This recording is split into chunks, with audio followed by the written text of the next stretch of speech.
หอมๆไหมจะครับยี่ห้อดิดูออก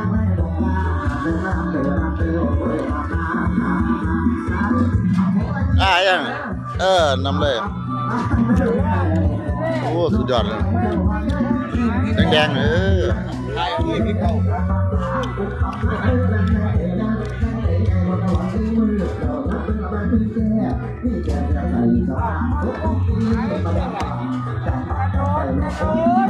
แซ่บเนาะอาหารบ้านเนาะแซ่บอะไรแล้วแซ่บที่ผ่านซอยจุ๊บโอ้ย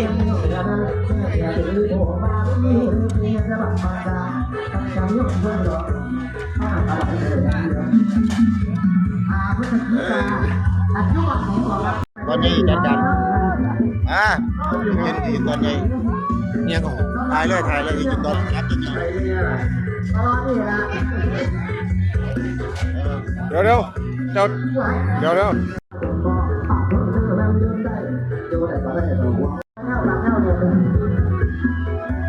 ที่เราปันตาเหลียวลูกเด้อ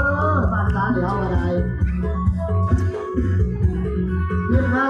บ้านใครหน้าว้าบ้านใครผู้ตาเดี๋ยวใครเดียวต้องเขาบ้านฉาใครบ้านยันเดี๋ยวบ้านใครผู้ตามาดูงานกับโอ้ยเราดีใจเดี๋ยวข้าวเดี๋ยวใจไว้